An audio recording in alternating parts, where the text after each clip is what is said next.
उत्तर प्रदेश विधानसभा चुनाव में अब सबकी नजरें 7 मार्च को होने वाले अंतिम और 7वें चरण के मतदान पर टिकी हैं। इसके मद्देनजर सभी पार्टियां लगातार रैली और जनसभाएं कर रही हैं। ऐसे में प्रधानमंत्री नरेंद्र मोदी वाराणसी में शुक्रवार को मलदहिया स्थित सरदार वल्लभ भाई पटेल की प्रतिमा पर माल्यार्पण कर रोड शो की शुरुआत की। जबकि चुनाव में अब तक दूर दूर तक नजर आए कांग्रेस सांसद राहुल गांधी शनिवार को पीएम मोदी के गढ़ वाराणसी में जनसभा करेंगे। यूपी के मेरठ में शुक्रवार की सुबह तेंदुए की दहशत फैल गई। पल्लवपुरम फेज 2 के एक घर में तेंदुआ घुसने की सूचना से पूरी कॉलोनी में हड़कंप मच गया। लोगों ने आनन फानन में वन विभाग और पुलिस को सूचना दी। तेंदुए की घेराबंदी की गई। उसे पकड़ने के लिए मकान के बाहर जाल लगाया गया। तेंदुआ जाल में फंसा भी, लेकिन करीब 10 मिनट तक उसमें उलझे रहने के बाद भाग निकला। इसके बाद कॉलोनी के पास एक प्लांट में जाकर छिप गया। उत्तर प्रदेश के बस्ती के मुंडेरवा थाना अंतर्गत खजोली चौकी क्षेत्र में हाईवे पर गुरुवार की रात भीषण हादसे में 3 सीआरपीएफ जवानों की मौत हो गई। एक गंभीर रूप से घायल हो गया। उसे जिला अस्पताल बस्ती में भर्ती कराया गया। मौके पर एसपी आशीष श्रीवास्तव समेत अन्य अधिकारी पहुंचे। गोरखपुर से कुसमई के जंगलों में कभी अलग थलग जीवन जीने वाले वनटांगिया अब लोकतंत्र की मुख्य धारा में शामिल हो गए हैं। सीएम योगी आदित्यनाथ की नजरें इनायत के जंगल में बसे वनटांगिया गांव तक विकास की किरण पहुंची। ये वही गांव हैं जहां सीएम योगी अपनी हर दिवाली मनाते हैं। उनके सीएम बनने के बाद राजस्व गांव का दर्जा पाए इन गाँव में लोकतंत्र के उत्सव का उत्साह खूब दिखा। बूथों पर जमकर मतदान हुआ। युवा से लेकर बुजुर्ग तक मतदान करने के लिए बूथों पर पहुंचे। उत्तर प्रदेश में बदायूं जिले के फैजगंज बेटहा क्षेत्र में गुरुवार देर रात एक शीत गृह यानी कोल्ड स्टोरेज में अमोनिया गैस के रिसाव के चलते अफरा तफरी मच गई। मुरादाबाद फर्रुखाबाद राजमार्ग पर दोनों तरफ से वाहनों का आवागमन बंद हो गया। करीब 1.5 घंटे तक हाईवे पर यातायात रुका रहा। एक तरफ मानक पूरे ना होने पर 12 आयुर्वेद कॉलेजों की मान्यता रद्द हुई, तो दूसरी तरफ इतने ही आयुर्वेदिक कॉलेजों में दाखिले को हरी झंडी मिली। इनमें 10 नए और 2 पुराने कॉलेज शामिल हैं। इन कॉलेजों में bachelor of Ayurvedic medicine and surgery की 920 सीटें हैं। यूपी नीट आयुष काउंसलिंग 2021 का दूसरा चक्र शुरू हो गया है। 8 राजकीय आयुर्वेदिक कॉलेज हैं। गुरुवार को BAMS और BHMS BUMS में दाखिले के लिए छात्रों ने ऑनलाइन पंजीकरण किया। इस सत्र में 12 मेडिकल कॉलेजों की मान्यता निरस्त हुई थी। इनमें अब 2 कॉलेजों की मान्यता कोर्ट से बहाल हो गई है। अधिकारियों के मुताबिक 10 नए प्राइवेट कॉलेजों को केंद्रीय आयुर्वेदिक चिकित्सा परिषद ने मान्यता दी है। ऐसे में इन कॉलेजों में BAMS में दाखिले का अवसर बढ़ गए हैं।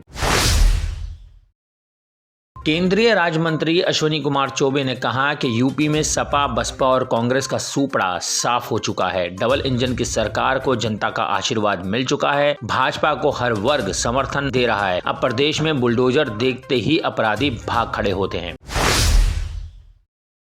सारनाथ स्थित हरिविहार कॉलोनी व सामने घाट में भाजपा की ओर से आयोजित प्रबुद्ध समाग्राम में उप मुख्यमंत्री दिनेश शर्मा ने कहा कि आज भाजपा एक ऐसा वृहद परिवार बन चुकी है जिसने देश व समाज के प्रत्येक वर्ग की सेवा की है। विपक्षी पार्टियों को घेरते हुए उन्होंने कहा कि कश्मीर में महिला सुरक्षा बिल को विपक्ष ने लटकाया था, जिसे हमारी सरकार ने पास करवाया। सबका साथ, सबका विकास, सबका विश्वास और सबका प्रयास के मूल मंत्र के साथ पीएम मोदी के नेतृत्व में आज भारत विश्व गुरु बनने की ओर अग्रसर है।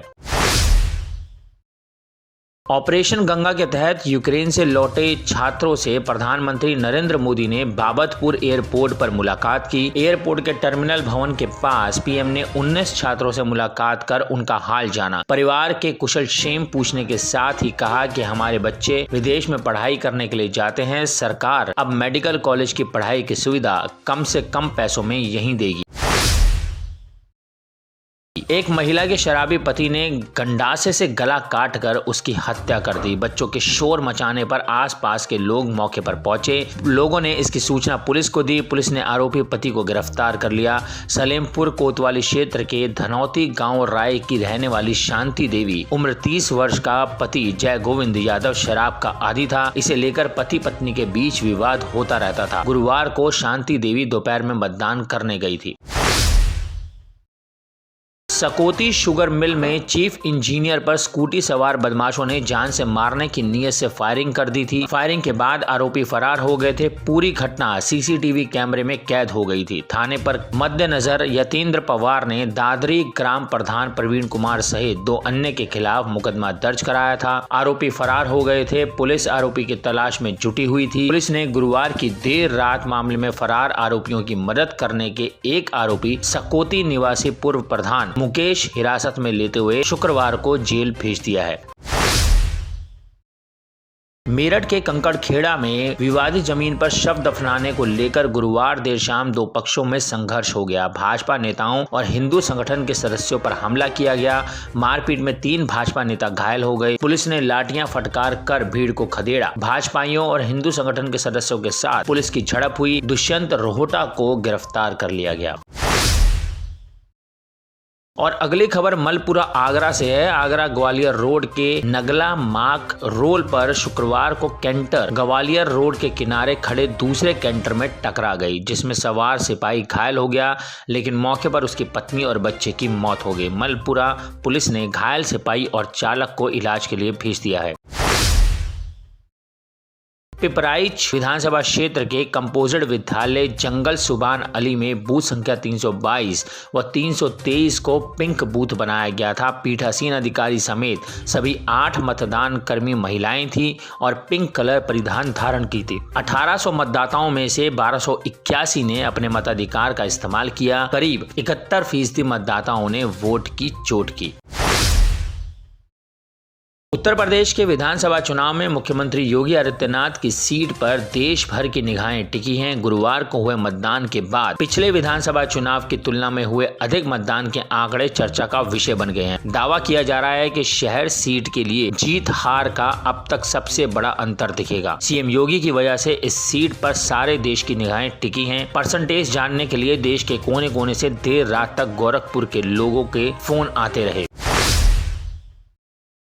पुलिस परेड ग्राउंड के निकट घर से चोरों ने किया लाखों के गहनों व नकदी पर हाथ साफ। खबर गोंडा से प्राप्त हुए विवरण के अनुसार मामला सिविल लाइन चौकी के अंतर्गत सिविल लाइन परेड ग्राउंड के निकट समय माता थाना कोतवाली के निवासी वीरेंद्र बहादुर सिंह मकान नंबर 848 का है, जहां बीती रात चोरों ने धावा बोल दिया। अलमारियों का ताला तोड़कर घर में मौजूद बहू व पत्नी की बेशकीमती जेवरात समेत लाखों की नकदी चुराकर चोर हुए चंपक। टैंकर व बाइक के टक्कर में युवक हुआ गंभीर रूप से घायल। सीएससी के डॉक्टर ने घायल को जिला अस्पताल में किया रेफर। शुक्रवार को मनकापुर भवनान मार्ग पर सुबह बाइक व टैंकर में हुई आमने सामने की टक्कर में बाइक चालक गंभीर रूप से घायल हो गया। ग्रामीणों की मदद से घायल युवक को सामुदायिक स्वास्थ्य केंद्र लाया गया, जहां डॉक्टरों ने प्राथमिक इलाज कर रेफर कर दिया। परिजनों ने युवक को जनपद बस्ती सूर्य अस्पताल में भर्ती कराया। जमीनी विवाद को लेकर खूब चले लाठी डंडे, एक पक्ष हुआ घायल। जानकारी मिलते ही तत्काल पहुंचे चौकी प्रभारी, कराया मामला शांत, पुलिसिया कार्रवाई जारी। बताते चले कि महारानीगंज घोसियाना बलरामपुर मार्ग के सिविल बार एसोसिएशन के वरिष्ठ फौजदारी अधिवक्ता महबूब अली और इन्हीं के निकट स्थित नूरुल व कुल्लू के बीच चल रहा था जमीनी विवाद, जिसे लेकर दोनों पक्षों में कल प्रातः 9 बजे हो गया विवाद व गाली गलौज की। नूरुल व कुल्लू अपने दर्जनों समर्थकों के साथ पहुंचे व अपने पास मौजूद लाठी डंडे लोहे की रॉड से महबूब अली के पुत्र मोइनुद्दीन व मोहसिन को मार पीट कर घायल कर दिया, जिसकी सूचना मिलते ही तत्काल मौके पर पहुंचे संबंधित चौकी प्रभारी ने मामले को संभालते हुए दोनों पक्षों के विरुद्ध कठोर कार्रवाई करने की बात कहते हुए मामले को शांत कराया। अपनी ही सरकार पर फिर हमलावर हुए वरुण गांधी। भर्ती न होने से हताश युवाओं की आवाज राष्ट्रवादी सरकार तक पहुंचे। सांसद वरुण गांधी ने एक बार फिर अपनी ही सरकार को घेरा है। सेना और अर्धसैनिक बलों में भर्ती का इंतजार कर रहे युवाओं के मुद्दे पर सांसद ने शुक्रवार सुबह ट्वीट किया। सांसद का कहना है कि सेना और अर्धसैनिक बलों में भर्ती न होने के कारण पांव में छाले लिए 3 सालों से दौड़ रहे युवा हताश हो रहे हैं। बढ़ती उम्र के कारण अयोग्य हो रहे इन युवाओं को आर्थिक तंगी अवसादग्रस्त बना रही है। राष्ट्र सेवा का संकल्प लेने वाले इन युवाओं की आवाज राष्ट्रवादी सरकार तक पहुंचनी चाहिए। टूटी ट्राईसाइकिल से वजीरगंज क्षेत्र में मतदान करने पहुंचे दिव्यांग को विकास भवन बुलाकर दिलाई नई ट्राईसाइकिल। खबर गोंडा से है। डीएम डॉक्टर उज्जवल कुमार ने बताया कि 27 फरवरी मतदान के दिन वजीरगंज कस्बे में मतदान केंद्र पर मतदान के लिए दिव्यांग अरविंद कुमार पुरानी टूटी ट्राईसाइकिल से आया था। कल अरविंद को जनपद मुख्यालय पर बुलाकर विकास भवन में नई ट्राईसाइकिल दी गई। एसपी संतोष मिश्रा और सीडीओ शशांक त्रिपाठी भी उपस्थित रहे। ऐसी और भी रोचक और दिलचस्प खबरें जानने के लिए आप विजिट कर सकते हैं हमारी वेबसाइट www.prsdnews.in। लिंक डिस्क्रिप्शन में दिया हुआ है, अभी जाएं और विजिट करें हमारी वेबसाइट www.prsdnews.in।